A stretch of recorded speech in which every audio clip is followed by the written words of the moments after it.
Alhamdulillahi wa sallallahu wa sallam ala nabiyyina Muhammadin wa ala alihi wa sahbihi ajma'in.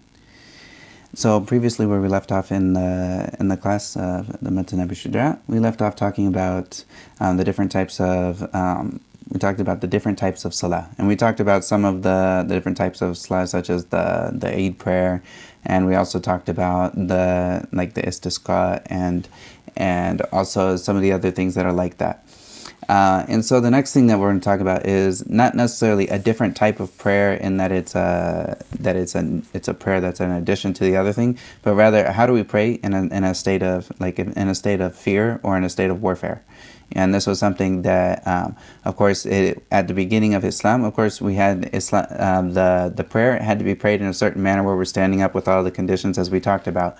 But say someone's in a battle, or like they're in war. Does this mean that they need to put off the prayer from that time so that they can pray, or do they need to still pray it in that time? And so at the beginning of Islam, we didn't necessarily have the Salat al-Khawf until it came in later at the time of the Prophet ﷺ. It came in the later years, and then Allah revealed an ayat, the ayat of talking about a certain way for someone to pray when they're in that type of situation, where that talks about how they would go about praying in this time. And what we can also see is that in all times and places, the salah is obligatory at its appointed time, and there's no time that salah is not obligatory. If this person has his mind, if he's thinking, he needs to pray. The salah, when it comes in that time, he has to pray it within that time if he's actually sane. And so even in warfare, the salah needs to be prayed, and there's certain ways to pray, and that's what we'll go through this for these for the regular 5 prayers. We'll talk about how do we pray them if we're in a time of warfare or something that's like it. So if someone's in a serious situation where maybe they're running for their life, or they got in a situation what can they do in this situation. And so, of course, warfare at the time of the Prophet ﷺ, over 1,500, 1,600 years ago, it was different than now. Now we definitely don't have people out in the open field against each other. So some of the things we'll talk about, this was something that was relevant in their time, but it wouldn't necessarily be always relevant in our time, just because of the way there's snipers and the way that bombing works and whatnot. That warfare is different now, but this, we'll talk about it in general and not go super into detail, but the last part is always relevant.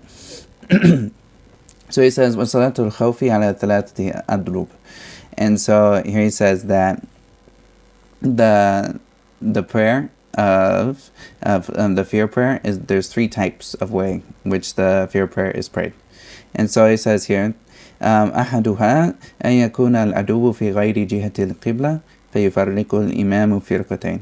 And so he says the first of them is the first of which is if the enemy is not in the direction of the Qibla. And so he basically, this is we're looking at the where's the enemy, where are the people, where's the Qibla. So if they're if they're not in the direction of the Qibla, so we have the Qibla and we have the enemies over here. So if we face the Qibla, we're putting our backs to the enemy, and of course this is not a good situation, especially if everyone is praying together, as this is also another indicator of the importance of praying together, that Allah gave us the Salatul Khawf for people to pray together in congregation, even while they're in such a serious situation. And so if the enemy is not in the direction of the Qibla, he says here, so the leader makes 2 groups. فرقة تقف في وجه العدو وفرقة خلفه فيصلي بالفرقة التي خلفه ركعة. And so he says here that one of them stands in the directions, so he makes 2 groups. In one of the groups, they stand in the direction of the enemy, so they're facing and making sure that their flank is not exposed from them, and they don't come up on them while they're in prayer looking the other direction. One of them stands in the direction of the enemies, and then the other group stands behind the leader. So you have one group that's standing behind the imam, or the leader here is the imam. So he stands behind them, and they pray with him. And then the other people, they face the enemy, so that they're not exposed without them being aware. And then he says here, And then, so he prays with the first, and then he prays with the group behind him, 1 rak'ah, and then they finish by themselves. And he says here, ثُمَّ تُتِمُّ لِنَفْسِهَا وَتَمْضِي إِلَى وَجْهِ الْعَدُوِّ. And so then they finish by themselves, the rest of the prayer by themselves individually, and then they go in the direction of the enemy. And then they take up the post for the other group, and then the second group, they come and they pray with him 1 rak'ah, and then they finish for themselves. And then he makes the ending salam with them. So what he says, like, and they finish for themselves, like that the imam would wait for them to pray the other rak'ah while he was sitting, and then they would, once they finished the 2 rak'ahs, then they would do this. And he says here 2 rak'ahs, and this is because the scholars for the most part, they never imagined that Islam would be in such a state of like weakness that the war would come to their doorstep. So most of the time they're talking about if they were on a journey. So like if they're on a journey in the war, like there's 2 types of jihad. There's one that is jihad al-talab, which is going out and waging war, and then there's another type of jihad which is like defense, the jihad al-dafa. And these are 2 different types. And inshallah, this will come like later. We can talk about it in more detail at the end of the book. But this in general, like they will always, when they talk about this, he says like 1 rak'ah and 1 rak'ah. This is because they were traveling on jihad that's far. But if they were like if they were together, then they would have to pray all 4 of the rak'at. But this is one way that he says here that it can be done, and in the Sunnah it's narrated there's many ways. I believe around like up to like 16 ways or so, or at least like 8 ways that are popular of how this could be prayed. And this is and one of those is the way that is mentioned in the Quran. So Imam Shafi'i talks about the fact that there's so many different ways that are mentioned for this particular prayer. Shows that the important thing is that the people they pray the prayer, and if it's this way or this way, not one of them is right and the other ones are wrong, but rather this is just you're able to do it this way or this way. But of course the important thing is that the prayer gets prayed, and that the people make sure that they're praying the prayer even though now they have this relaxation in the ways that they do it. So he also gives 2 situations here. The first one is if the enemy is in a direction other than the Qibla. And so now if we were to say the direction, they're in the same direction as the Qibla, this is easier. So he says here, وَالثَّانِي أَنْ يَكُونَ فِي جِهَةِ الْقِبْلَةِ. He says, and if they're in the direction of the Qibla. And the second way is when the enemy is in the direction of the Qibla. So he says here, فَيَصُفُّهُ الْإِمَامِ الصَّفَّيْنِ وَيُحْرِمُ بِهِمْ. And so he puts them into two lines or groups, and like 2 lines, and then he starts up the salah with them, with all of them. فإذا سجد معه أحد الصفين ووقف الصف الآخر يحرسهم.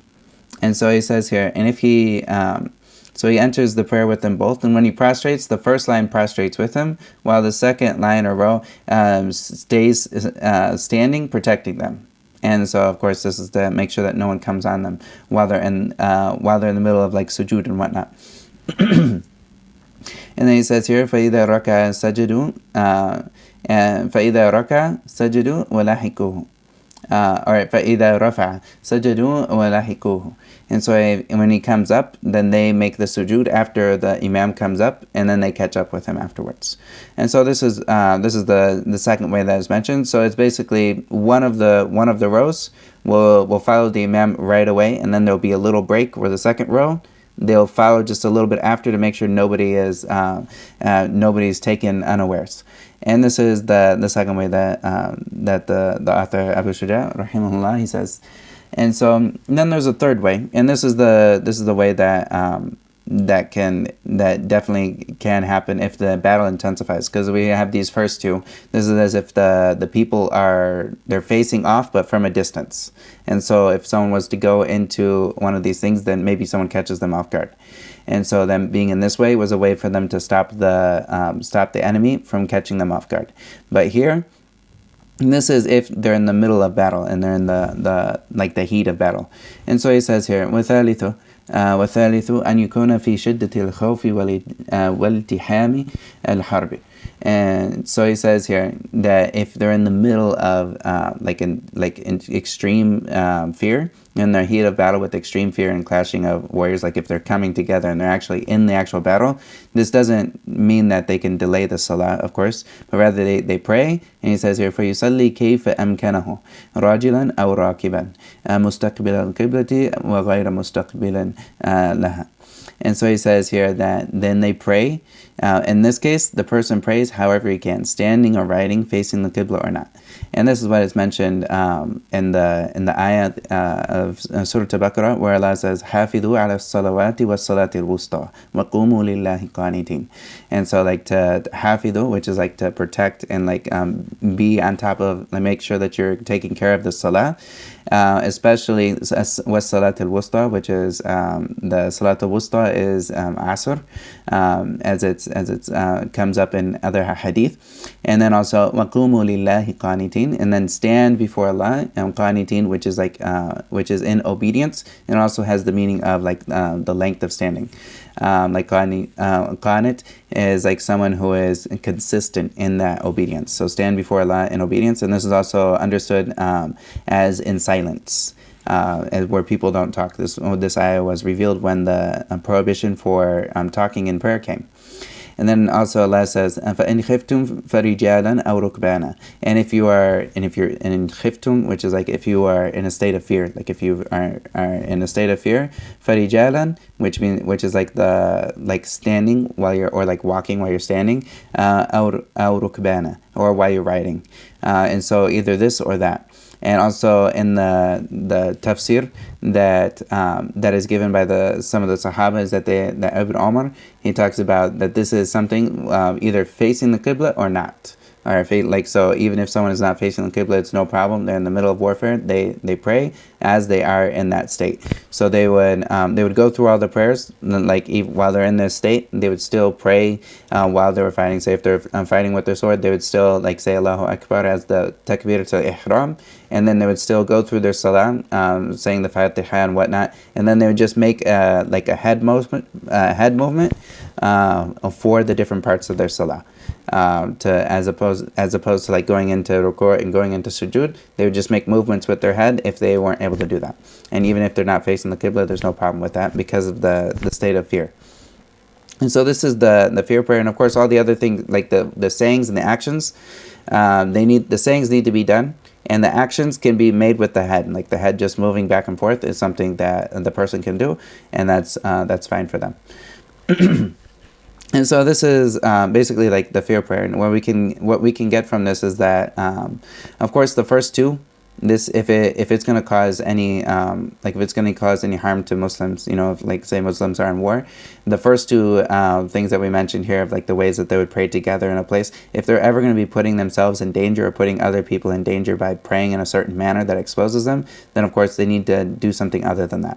And of course if they're inside or underground or something of this sort, of course this is something that they don't, in this case, they don't need to necessarily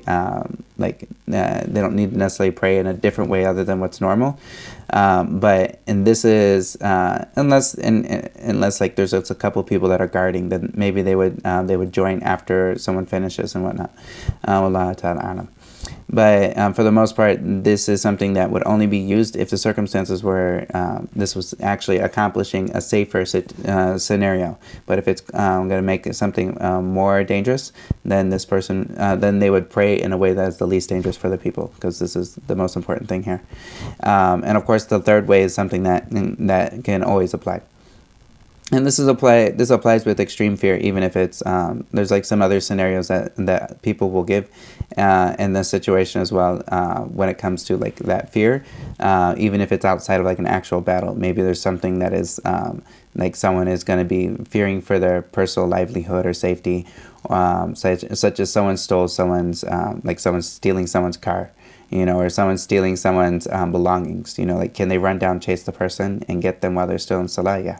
They can do that, and then they just finish off their salah as they are. As that's something that they're allowed to like protect their belongings and whatnot. So of course, like beating up that person excessively is like, no, that's too much movement for salah. But like just enough to get your stuff back and make sure that's going to be there. That's something they talk about this. The scholars will talk about chasing down someone if they stole something, or if someone is like if someone who owes like a debt, or someone's going to be taken into like a prison or something, and then if they're running away because they're in salah and they see the person that's coming for them, they run. Okay, then this is like they take the salatul khawf, which is like this third method here. And so there's some other scenarios besides just being in battle, but in general, this is one of the ways that we can understand how someone would pray. And of course, we always need to pray, and the importance of salah is even more emphasized when we study this and see that no matter what happens, we still need to be praying that salah in its time, and there's no excuse for taking it outside of its time. And so here the next thing that the author will go into is he's going to talk about clothing, and we talked about we talked about like tanning at the beginning of the purity, and clothing is also connected in a way, because of course we need to wear something while we're in salah, because this is of the conditions. So he's going to talk about some of the things that's permissible and impermissible for people to wear. And so the author Abu Shujaa, he says, فَصْلٌ وَيَحْرُمُ عَلَى الرِّجَالِ لُبْسُ الْحَرِيرِ. And so he says here, for this chapter, he says it's impermissible for men to wear silk or to wear silk. And so this is something that for men, it's not, the Prophet ﷺ, he prohibited men from wearing silk. And he says, لا تلبسوا الحرير ولا ديباج, which is a type of, in both harir and dibaj are two different types of silk. One is like kind of a thinner silk, and another one is like a thick silk. And so it's impermissible for us to wear silk. And this is, of course, like this is something that is for the men, as he said here, and the women are allowed to wear silk, but this is for the men, unless there's a medical necessity. If there's like, say someone has certain rashes, or they have a certain like burn or something, and there's no other thing that they can wear that won't like itch them and whatnot other than like silk, then they have a medical excuse for this, and this is okay. But if someone doesn't have like a medical necessity, then in this case and they don't have anything else that they can wear besides silk, then it's impermissible for men to wear this. And this is for like men, of course, and the women are allowed to. And so he says here, also, he says, وَتَخَتُّمُ بِالذَّهَبِ وَيَحِلُّ لِلنِّسَاءِ.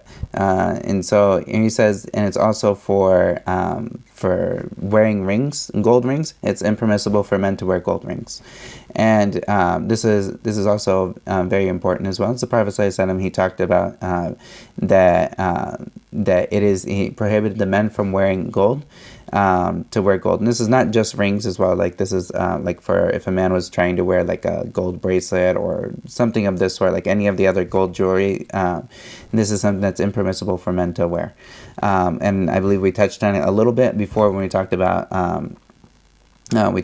like the vessels, but it also goes into also what someone wears. When it comes to men, they're not allowed to wear gold. When it comes to like jewelry or like a gold ring and whatnot, then this is not permissible for them. Of course, like if they had a silver ring, this is permissible for men to wear a silver ring. But of course, like other jewelry that's like women and whatnot, this is something that is like such as like necklaces or like things of that sort. This is something that is known for women to wear, and so this is prohibited from that end. That it's something that's similar to women, and dressing like women, and like cross dressing is impermissible in Islam as well. And so and he says here, so for a man to wear a gold ring, this is impermissible. And he says وَيَحِلُّ لِلنِّسَاءِ, and but it's permissible for women. And he also says وَقَلِيلُ الذَّهَبِ وَكَثِيرُهُ فِي التَّحْرِيمِ سَوَاء. And he says there's no difference between a lot of gold or a little bit of gold. It's all impermissible for men to wear. And so this is also important. So maybe someone thinks it's just a little bit of gold on a ring, but if it's gold, then this is something that the man should not be wearing gold in his ring or whatnot. And there's no difference between a lot or a little. And he says it's all impermissible for men. And of course, like the woman, she can wear gold as long as it's of course not in front of non-mahram men, but like for her family and like in front of her husband and whatnot. Then she can wear all the gold that she wants to beautify herself, as long as it's like something that is like a womanly, and it's not like an obscene amount. Like it's not something that's ridiculously obscene. But this is for women that it's permissible. And he also says here, so what if you have like some types of clothes, they will have like a part of it that's silk, but it's not all of the clothes that's silk, or there'll be like a portion of it that's silk. Is that permissible? He says, وَإِذَا كَانَ بَعْضُ الثَّوْبِ إبريسما وبعضه قطرا أو كتانا جاز لبسه ما لم يكن الإبريسم غالبا. And so he says here that if some of the clothes are like, if the clothes are a mix of silk, some of it's silk and some of it's other, and he says it's permissible to wear as long as the silk isn't most of the mix. So you'd look at like what is the percentage of silk in this, and if it's like a 40-60, there's 40% silk and then like 60% cotton or something of this sort, it's permissible to wear in this case, since it's not the overwhelming amount. And so if it's a mix, there's no problem with it being a mix as long as it's not the overwhelming amount when it comes to men and silk. And so, but if it's like a 50-50 mix, this is where like if it goes over 50%, then yeah, it's not permissible for someone to wear. And then at the 50% mark, this is where there's a discussion. There's like a debate between some of them. And but if it goes over it, then for sure it's something that it would then be considered a silk garment with another type of mix, as opposed to be considered a mixed garment with silk in it. And if it's a mixed garment with silk in it, then this is something that's permissible. Allah Ta'ala. And so this is the chapter he brings about like the things for clothes, and it's pretty short here. We'll keep moving if there's not any questions. Alaikum, I have a question on the fear in the heat of battle. Did you say that they can pray without wudu as well?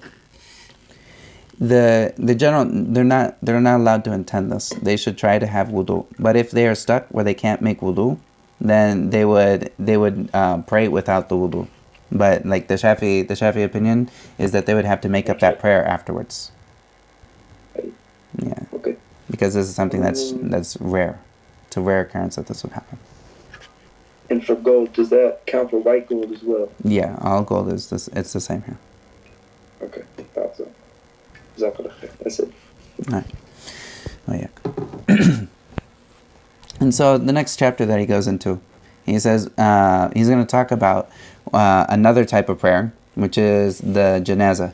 And alongside of the Janazah prayer, a lot of times the scholars, they'll put all of the things in regard to the Janazah, they'll put this all together. So they'll put also what we do, like the basic burial procedure after somebody dies. What do we do? They usually put this all together inside after the prayer section. And so this will be the last thing that he'll talk about within the Kitab al-Salah.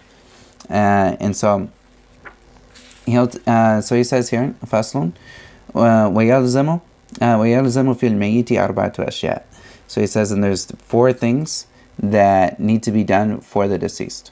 And so the first thing here he says, غسله وتكفينه والصلاة عليه ودفنه. So he says the first thing, which is he must be washed. So he gets a ghusl. As we talked about before, is the things that necessitate ghusl. One of them was mot, is death. So of course, like the death necessitates ghusl. And then also, and so he needs to be washed. And of course, this is something that someone else does the washing. Of course, he's already passed away. So and also takfinuhu, which is covering him, and so he needs to be covered. And normally this is done with a few cloths, where you'll have like for the man it would be done with cloths, and white cloths are like the best for this. But he needs to be covered, and this is something that he needs to have like that shroud and whatnot, as you would call. And even if it was clothes, as long as his body is covered, this is what's important, like all of him. And so then he also says wassalatu alayhi, and also the prayer on him, the janazah prayer. and also the wadafnuhu, and also being buried. And so all of these things are something that is obligatory for the community around the person that is that died. And it's obligatory for them to do this for this man, and this is his rights, or her rights. And so these four things all need to be done. And he'll talk about some of these things. And just a couple notes, like the ghusl, it's done in a way that's not exposing. And so, like, when somebody goes through and they do the ghusl, they would do it under, like, they would have a sheet and whatnot, and they would do it under a sheet, and they would also do it in a way where they're not ever touching any like private parts with their hands per se. They would use like rags or something to make sure that the water gets to them and that they're not exposed to anyone, and of course not in a way that is like seen by other than the person or the couple people that are doing the ghusl. And this is something that, of course, like making sure that the person that does the ghusl is a very trustworthy person, and that is not someone who is that has like questions in his deen, you know, like I mean like that he's a trustworthy person, he's not a questionable person, and also the people that help him with that as well. And also the takfeen, this is done, and the best is what they usually will do is like white cloths, and this is a lot of times is what they'll do. But anything that covers a person, like say you weren't able to find white cloths, but he has clothes and you can get something around him, then this is like the bare minimum that he needs to be covered from head to toe. And of course the woman, she would be in her clothes and then covered on top of that. So she would like wear clothes that she would normally wear with everything, and then she would have the takfeen on top of that with the other wraps. And also he says here, wassalatu alayhi, and we'll talk about the salat at the end, and also the defnuhu, which is the burial. Of course he needs to be buried. There's no burning in Islam, like we don't burn bodies. This is haram to do. And also some of like the mausoleum type of thing, or like putting somebody in like a room or something where they don't put them underground, or they put them in an underground chamber, but it's not actual burial. This is like they just put them inside of a chamber. This is something that is not, they didn't accomplish what's obligatory from them, is to bury them. And so sometimes they have these things in Egypt, and it's sad, but a lot of times they'll have like the graveyards in Egypt are basically, they will make like a little underground, they'll kind of like dig into the ground, and then they'll make a building where they have little slots in it, and then they'll just put the person inside the slot, and then they'll close the door with just like a wall. And this is not burial, like, because they didn't put the person under the ground and put them under the ground at all. This is not what you consider burial, and so they actually like did not do it as obligatory on them. And it's sad, but this is a strange bid'ah that has become very widespread in like Egypt. But and most people, I think, in the West and whatnot, they're used to the idea of burial. Although like these days they have there's been a lot more talk about like cremation, but this is something that is haram, and it's not for a Muslim to ever do the cremation. And also the Muslims they should be buried with other Muslims. Like they should be like a graveyard that is specific for the Muslims. Even if the Muslims rent out or they buy like a certain plot inside of a graveyard that is specifically for Muslims, this is okay. It takes the ruling of that. But the Muslims should be buried with Muslims if they ever can be, you know, and they should always try to make sure that they get buried together. And also the non-Muslims, if there's a Muslim graveyard, they get buried outside of that Muslim graveyard. They're not they're buried with the non-Muslims or outside of that area. So the Muslim graveyard is something that should be separate. And so these are basic things about that. And he'll come back and he'll talk about some of the details of the graves as well. He says, as far as the ghusl goes, he says, وَاثْنَانِ لَا يُغَسَّلَانِ وَلَا يُصَلَّى عَلَيْهِمَا الشهيد في معركة المشركين والسقط الذي لم يستهل صارخا. And so he says here, there's two types of people that are not washed or prayed over. So he gives a couple exceptions here. And the first one, which is the first one of this, is the shaheed. And the shaheed is the martyr, and that is killed in a battle with the believers. So it's somebody who was in war with the disbelievers often. And it's the person that's killed in battle with the disbelievers. So someone who is in warfare with the disbelievers, and then he dies in the battle. then in this case he's considered a shaheed. And there's two different types of shaheed that are basically mentioned in the Sharia. There's one which is this type, which is this is apparently a shaheed. He was in battle with the disbelievers, and you died in battle, so he's apparently a shaheed. So he takes the rulings of the shaheed in that he's not washed, because the Prophet ﷺ, he talks about that he should not be washed, and that this blood that is on him, that is on his body, this is something that will come on the day of the Yawm al-Qiyamah as a sweet smelling misk. And this is a beautiful smell that will come on the day of Qiyamah. When he is raised back up, this will be something that he is known by.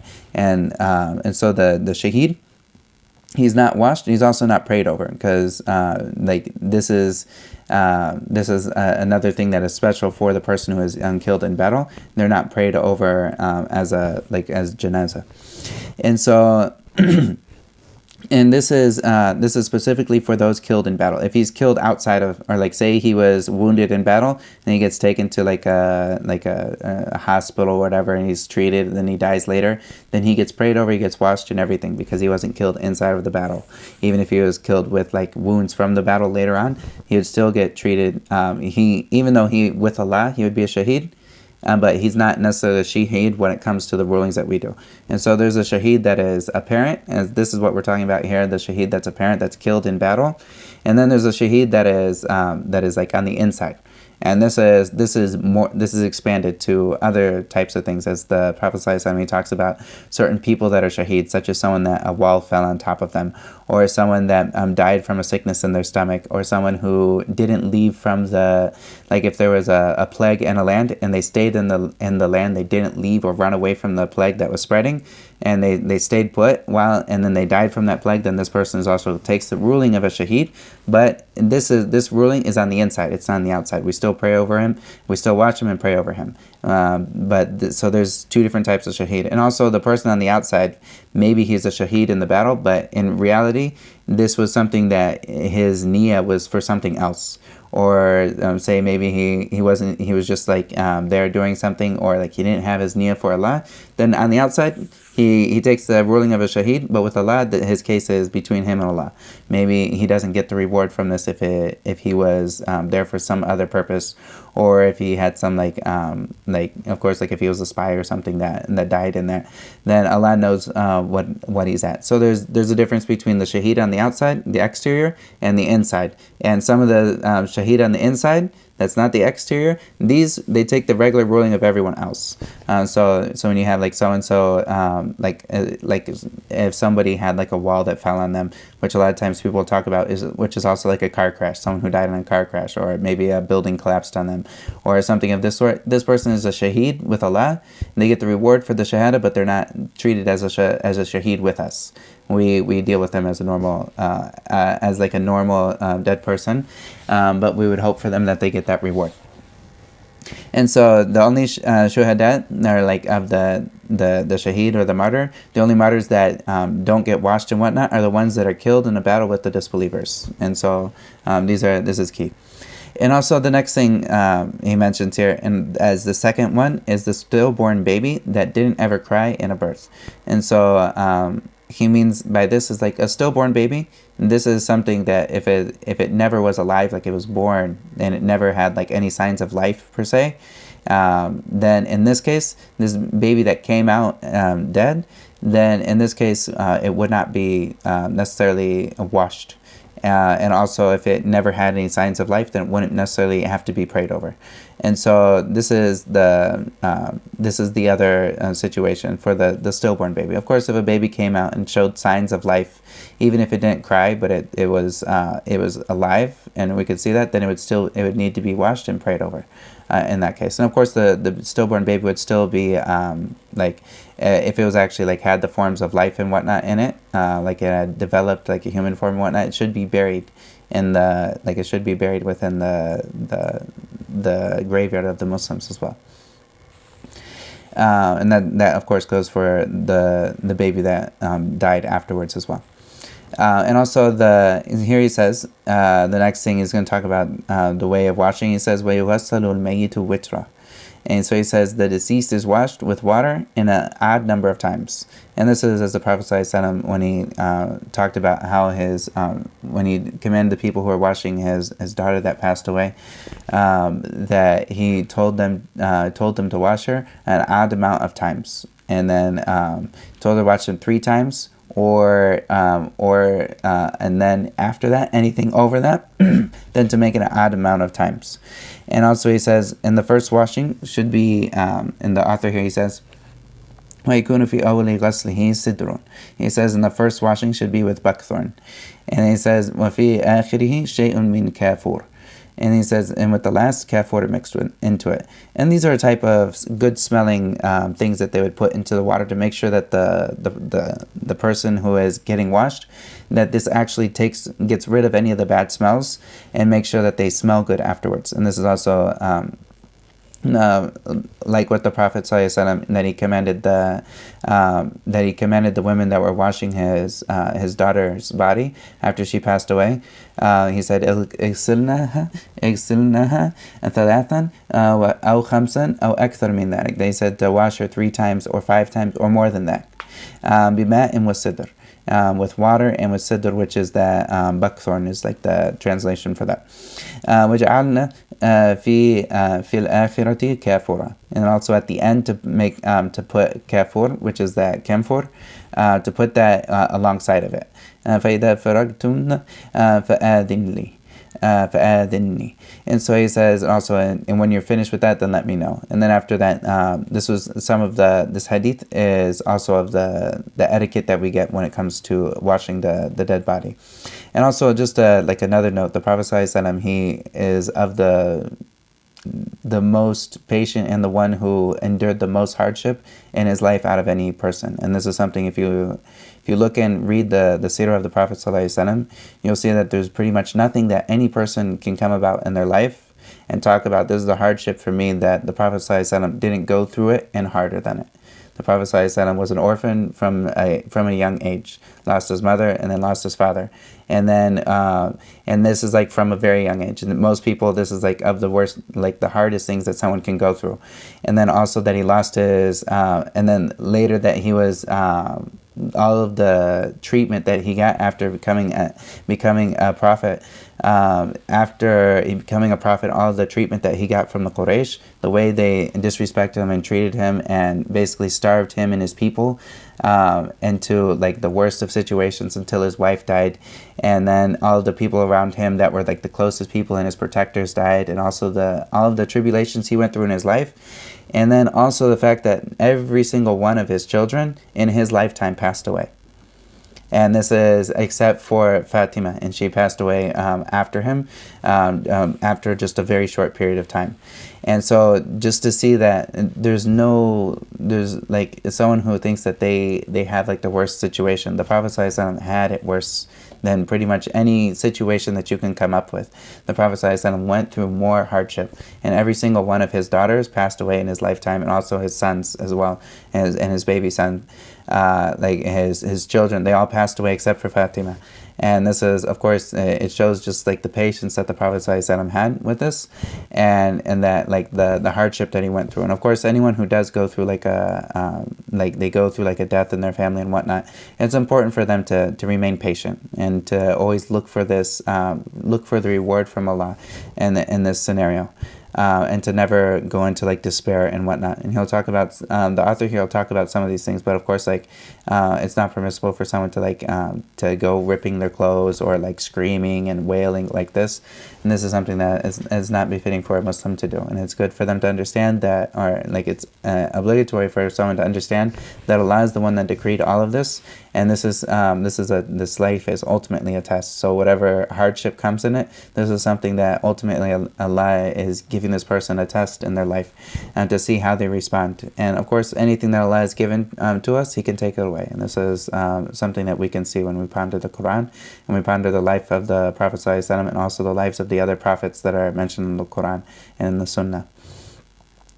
And so here he says, this is in regards to how the person is washed, and like this, where we can understand like whether or not someone has buckthorn and camphor, if they use a good smelling soap to get rid of any of the smell, this is great as well.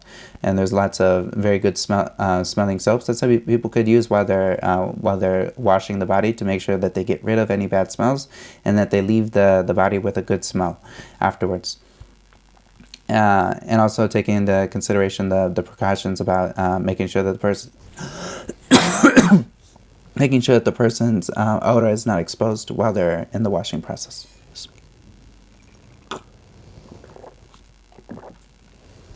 And he says here, وَيُكَفَّنُ فِي ثَلَاثَةِ أَثْوَابٍ بِيضٍ. And so he says, and then the person is wrapped with 3 white cloths. لَيْسَ فِيهَا قَمِيصٌ وَلَا عِمَامَةٌ. And he says, and there's there's not like a qamis, which is like a shirt or something that's fitted with it, or headwear, like they didn't wear any head. This is for like the men. And so, and this is the best. Of course, the white is the best for this. And if someone doesn't have white, then this is the mustahab. It's not something that's obligatory. The obligatory part is that they need to be covered, and then the mustahab part is three with 3 cloths that are white, without like the shirt and the headwear. And he also says here, وَيُكَبِّرُ, and he's going to talk about the salah. How does the salah actually prayed? And so he says here, the salat, he says, وَيُكَبِّرُ عَلَيْهِ أَرْبَعَ تَكْبِيرَاتٍ. And he says, and then he's prayed over with 4 takbirat. Of course, the first one is the takbiratul ihram, which is entered in, the person enters into the prayer with. And after that, then he would recite Surah Al-Fatiha. He recites this and this is without the dua al-istiftah. So he wouldn't necessarily start with that prayer beforehand. Of course, like he can make the isti'adha, saying A'udhu billahi minash shaytanir rajim, Bismillahir Rahmanir Rahim, until the end of the Fatiha. So he can start with this, but he wouldn't have an extra prayer before this. He would go straight into that. And there's 4 of the takbirat, and he would raise his hands with each one of these 4. And so the first one is he would recite, and he says وَيَقْرَأُ الْفَاتِحَةَ بَعْدَ الْأُولَى. And so he would write after the first takbirah, like after he says Allahu Akbar, then he would recite Surah Al-Fatiha afterwards. And he says here, and then وَيُصَلِّي عَلَى النَّبِيِّ صَلَّى اللَّهُ عَلَيْهِ وَسَلَّمَ بَعْدَ الثَّانِيَةِ.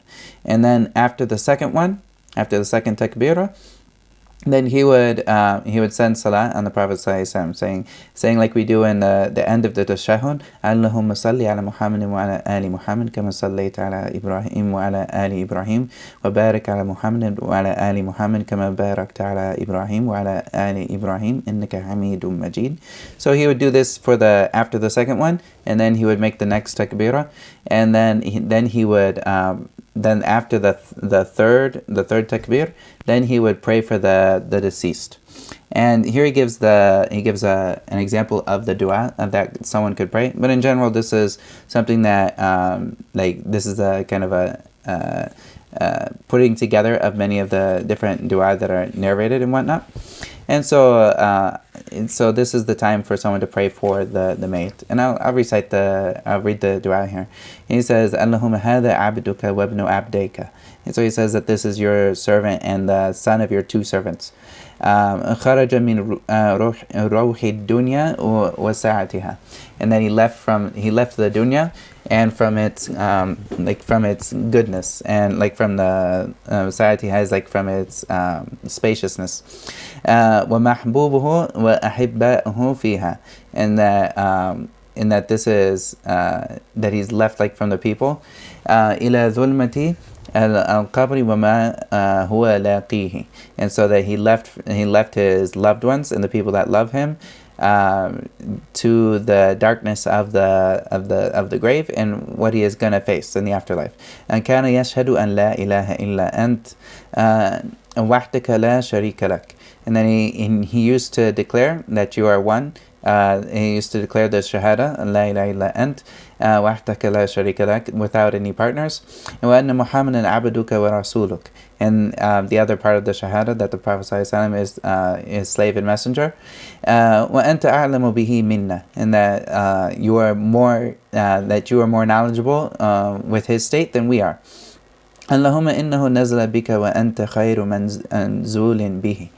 And that he says that he has come to like meet you, and that you are the best of the ones to be met. وَأَصْبَحَ فَقِيرًا إِلَى رَحْمَتِكَ وَأَنْتَ غَنِيٌّ عَنْ عَذَابِهِ.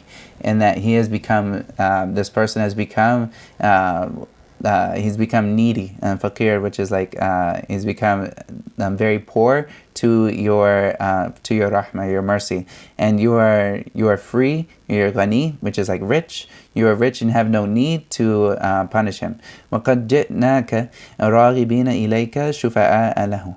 And that we've come to you looking for your goodness, and also in a state of intercession for him. أنهما إن كان محسنا فزد في إحساني.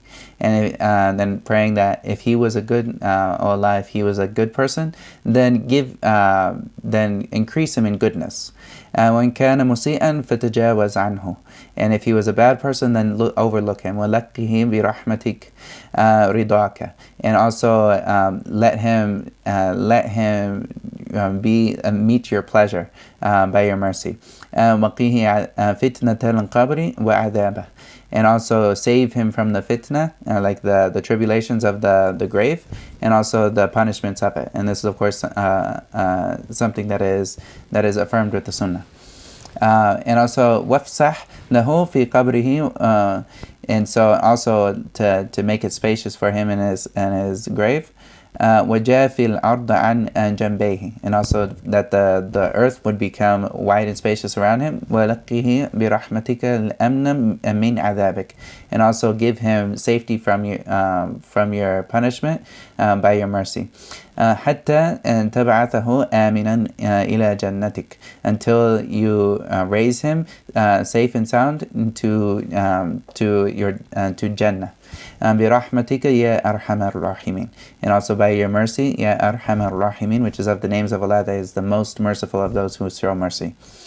And so this dua in general, there's a lot of good things in this dua, and of course if someone has other dua that they want to use, this is good.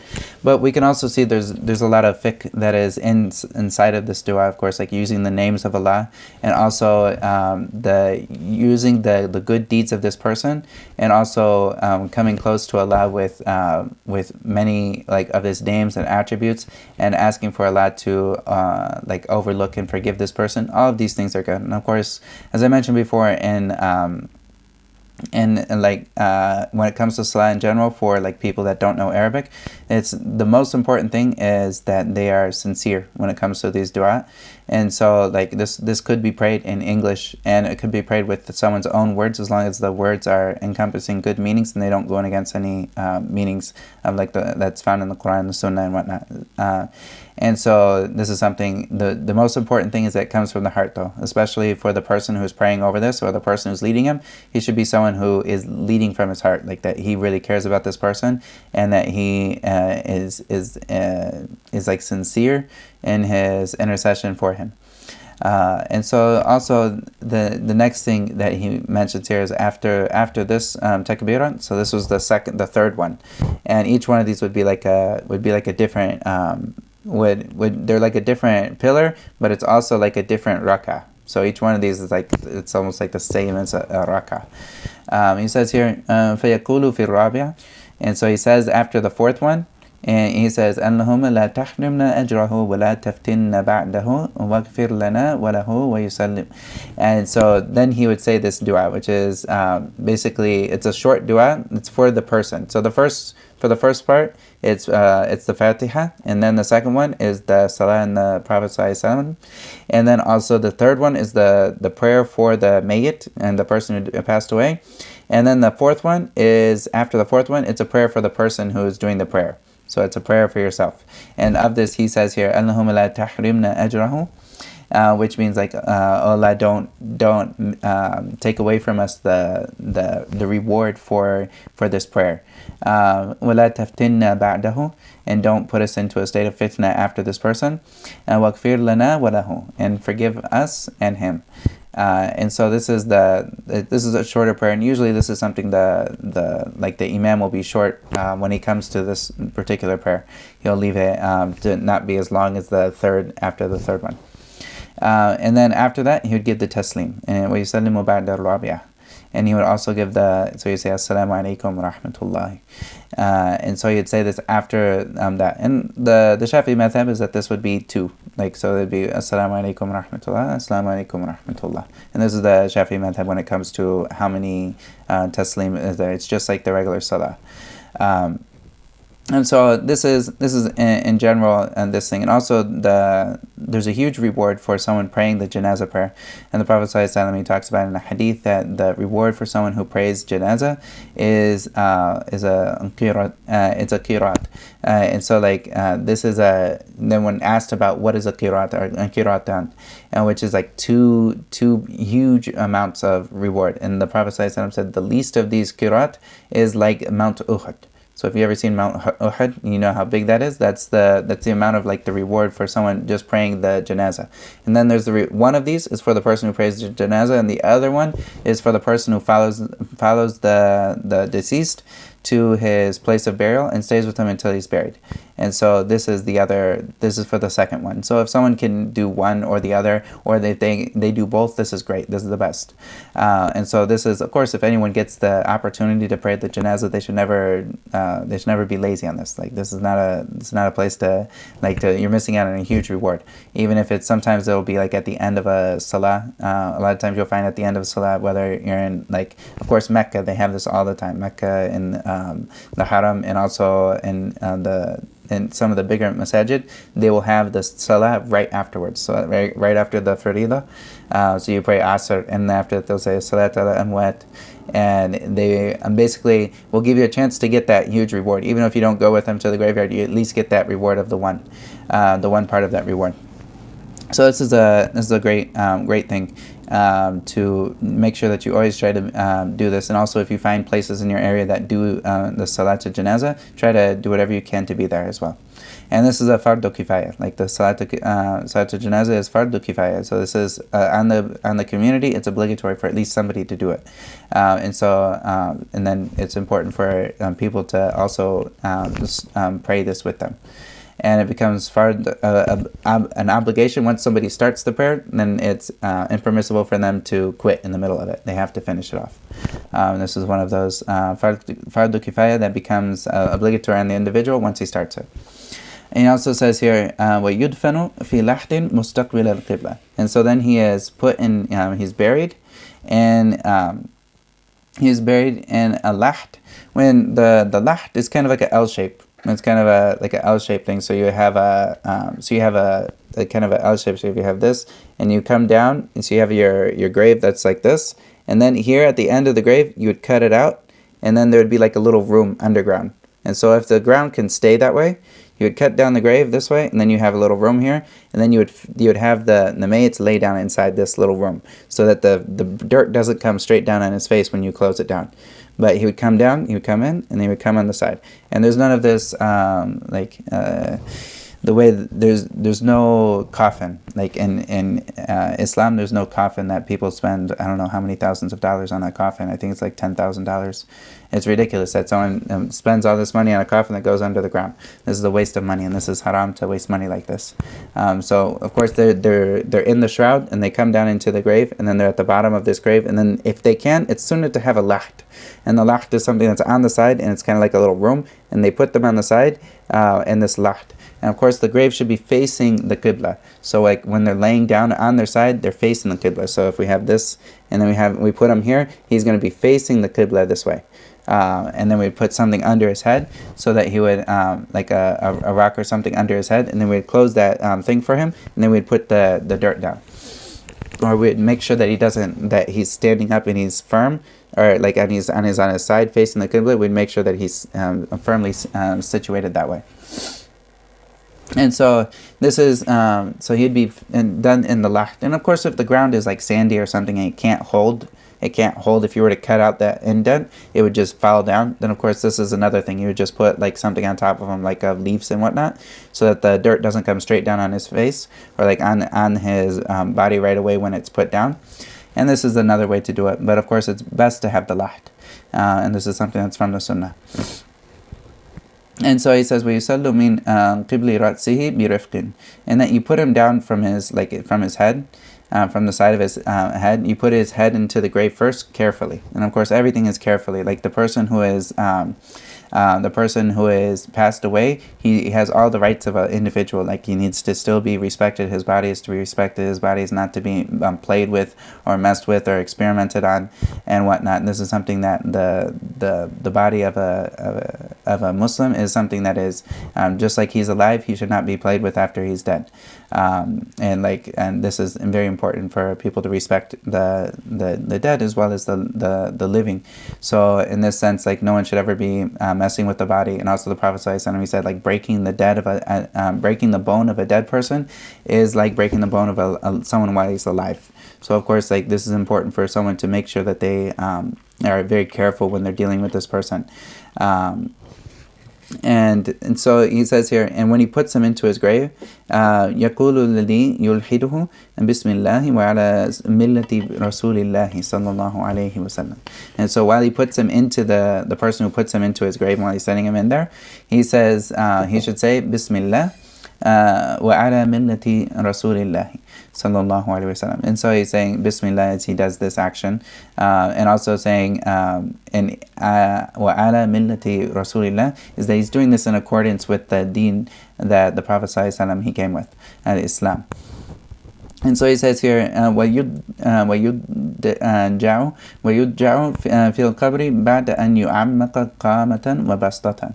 And so he says here, and he puts him he lays him down, like yudja is lays him down in his grave, that he says that after the grave has been made, بَعْدَ أَنْ يُعَمَّقَ قَامَةً وَبَسْطَةً, and that the grave is flattened out, or that it should be deep and long enough. And so of course, like the grave should be at a point where if somebody, the best of it is that if somebody is standing, and when he puts up his hands, that the top of where his hands comes up to, this is the depth. So if you have a regular man, he's in a grave, and then he stands up and he puts his hands up, his hands reach the top of it.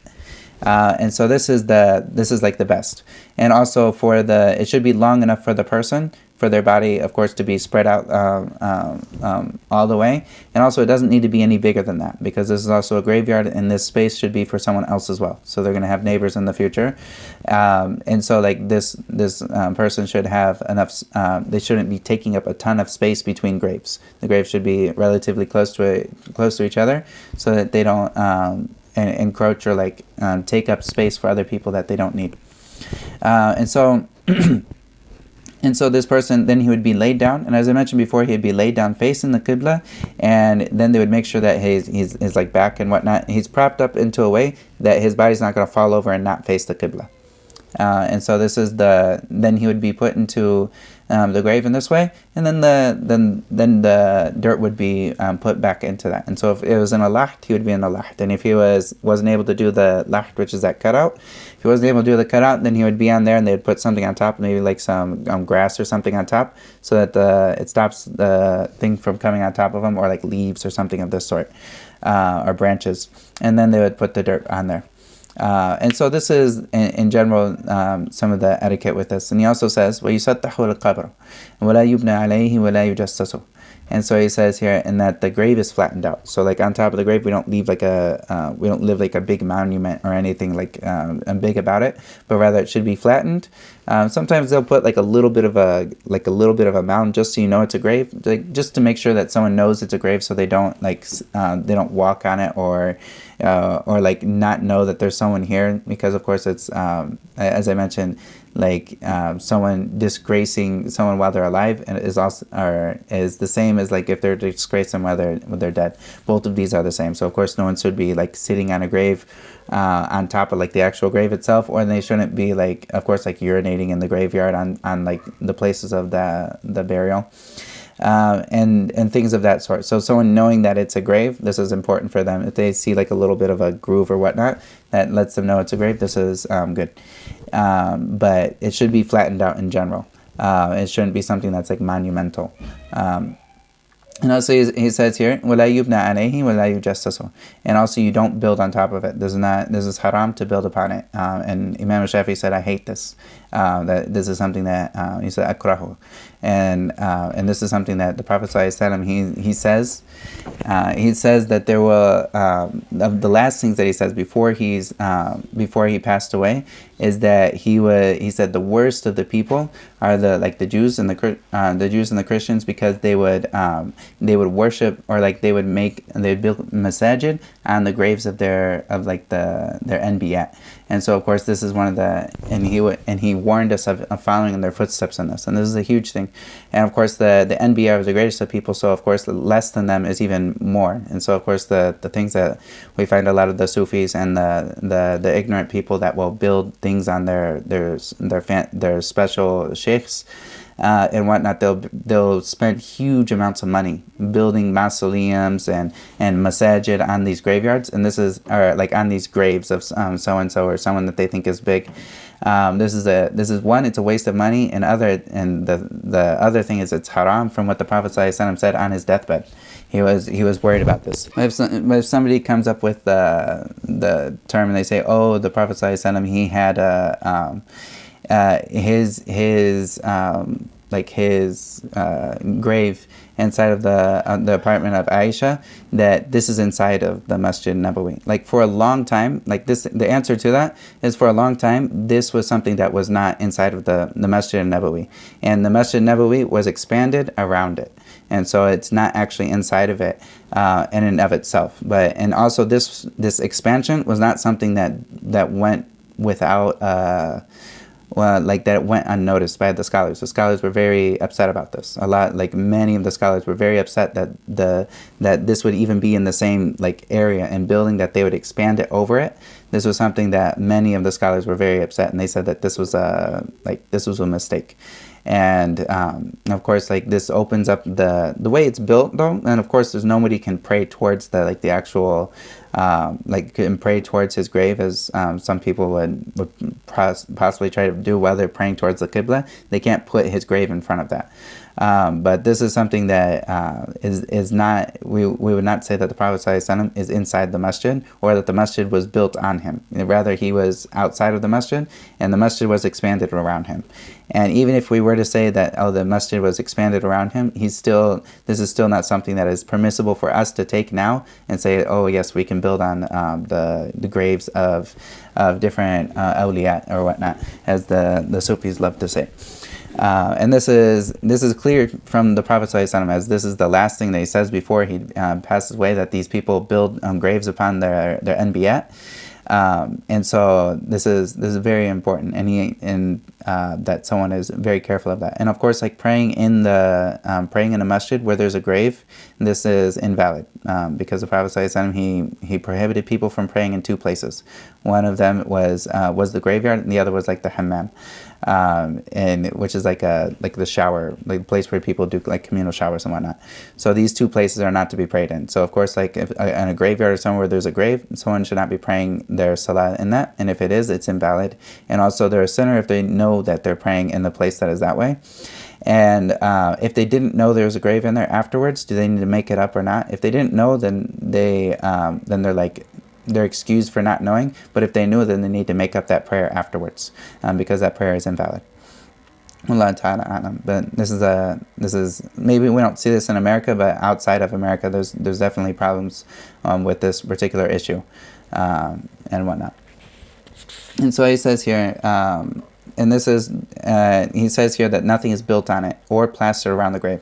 So it's the same thing. A lot of times in the U.S., I believe they do they do like cementing around alongside the grave. So they'll have a grave and then they cement all the way around the grave, and then they'll put that person inside the grave that they cemented around. So of course, like, this whole cement is a waste of money, and it's also not necessary. And this person ultimately goes back to the earth. Like, the earth will basically eat up the body of the individual. So like, there's no need for all of this, and this is a waste of money. And also, besides the fact that the Prophet ﷺ, he prohibited it, it's also like wasting of money. And this also can be said about the building of masjids or building mausoleums on dead people. And also, this also becomes a path to shirk, that how much shirk has come from people looking at the people that passed away and making them out to be very big, and then start calling on them to ask them to do things, and then this opens a whole can of worms of like shirk and whatnot. And so the last thing here he says وَلَا بَأْسَ بِالْبُكَاءِ عَلَى الْمَيِّتِ. And he says وَعَنْ غَيْرِ نَوْحٍ مِنْ غَيْرِ نَوْحٍ وَلَا شَقِّ جَيْبٍ. And so he says, and there's no problem with crying over the deceased as long as there's no wailing or tearing of clothes. And so these are two things that the Prophet ﷺ, he said, are of jahiliyyah, that these things should be left off and they prohibited from, which is that someone should not do wailing. Like, of course, crying with like the eyes. This is something the Prophet ﷺ, he himself, he cried when his son passed away. And when his son Ibrahim passed away, like, he cried. And this was something that is from like the rahmah that the Prophet ﷺ had. And when some of the Sahabi, they saw him, they said, even you would cry. And the Prophet ﷺ said, like, this is like mercy that Allah gives. And of course, like, the crying is not something that there's the issue, but it's when someone starts, they open their mouth and they start saying things, why, and they start questioning the decree of Allah. This is where it's problematic. And also, if someone's raising their voice, this is something that the Arabs, they used to do. They would, and you'll find it in other cultures as well, but they would have a basic, the women especially, they would get together and they would have a big wailing out loud. They'd do like big loud wailing for the people that passed away, and this is something that's impermissible in Islam to do. No one should be like raising their voice and wailing out loud. And this also, he says, and that's when he says, I mean, already know him. And also, like, tearing clothes. This is also another thing that sometimes people would rip their clothes when they're in this, like, state of despair or, like, this thing. And this also, if we understand that Allah decreed this, and this is something that Allah decreed, and Allah is all-knowing and is wise in all of His decrees, then we understand that this is something that Allah chooses, and we don't go against what Allah chooses in this matter, but we accept it. And, of course, the best, and like, the state above accepting by itself is like is loving what Allah has chosen for us and decreed. And so he says here, وَيُعَزَّ أَهْلُهُ إِلَى ثَلَاثَةِ أَيَّامٍ مِنْ دَفْنِهِ. And so he also says, and then the family of the deceased is visited to comfort them for 3 days after the burial. And so, like, for the 3 days after someone is buried, then they would the family would be visited. And also of the types of things that happen in this time, sometimes the culture has fallen into something that is against the sunnah, which is people will expect when they go to visit the family that the family provides them with food and all kinds of goodies, and that they treat them really nice. Like, the family of the deceased is supposed to like host them, and it should be the other way around. Like, if the people come and they come to this person, the family of the deceased should be given a rest from like the things of the dunya, and like the sunnah is that they would be brought food. And that they would be taken care of, as opposed to them taking care of all these other people while they just had a death in the family. So this is something that occasionally, like the culture of people is that once someone dies in their family, then this family needs to go put on a whole something or another. Like, they need to put on a whole reception for all of the world to come visit them. But it should be the other way around, where the people, they go and they visit them and they say, have patience with Allah and understand that Allah decreed this, and like, this is something that they remind them of what Allah has given, that Allah can take away, and they remind them to have patience, and that they would ask for Allah to increase their reward. And this is something that would be done for them. But of course, like, for them to expect that the family does things for them, this is contrary to the sunnah. And a lot of the Shafi'i madhab in particular, they'll say that this is a bid'ah and qabiha. that this is a very bad bid'ah that a lot of the people do, where they expect the families to host them, the families of the deceased to host the people that come visit them and give them food and all these other things, but rather it should be the other way around. And so also he says here, and this is towards the end here, he says, وَلَا يُدْفَنُ إِثْنَانِ فِي قَبْرٍ إِلَّا لِحَاجَةٍ. And he also says, and there's no two people that would be buried in a single grave unless there's a reason for that.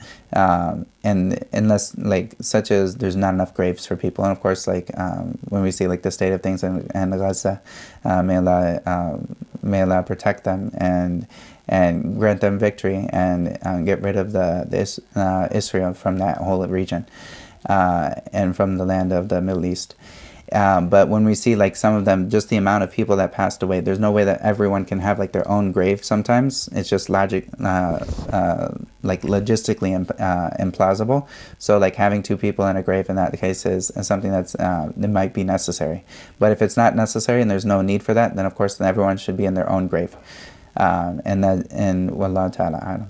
And also just a note about the 3 days. The reason for 3 days afterwards is that if somebody comes after 3 days, then it's kind of they're bringing up something that is that should be closed. So they're bringing up a sore subject. So this is the wisdom behind the 3 days afterwards, as opposed to someone coming up for the next month or 2 months or whatnot. Then they're just, every time someone comes and this person, especially women are weak in this case, and every time she thinks about the lost person in her family and whatnot, maybe she breaks down and cries, and it brings up a whole bunch of things. But after 3 days, this is the time for the people to move on, and to understand Allah gives and Allah takes away. And this is all by the decree of Allah, and that the people should move on, but not be reminded of this hardship that befell them. Wallahu ta'ala a'lam. Wa sallallahu wa sallam ala nabiyyina Muhammadin wa ala alihi wa sahbihi ajma'in. So we have now completed the Kitab al-Salah here, and the next thing that we'll go into, as we talked about, we'll talk about the pillars of Islam. And so the first of the pillars was Salah, and also Ita Zakah. And so this is the next one. We'll talk about zakah, and then after that we'll talk about Sawm Ramadan wa Hajj al-Bayt. And so we'll talk about fasting and the Hajj and Umrah as well. Inshallah. Wallahu ta'ala. فلذلك فادع واستقم كما أمرت ولا تتبع أهواءهم وقل آمنت بما أنزل الله من كتاب وأمرت لأعدل بينكم الله ربنا وربكم لنا أعمالنا ولكم أعمالكم لا حجة بيننا وبينكم الله يجمع بيننا وإليه المصير.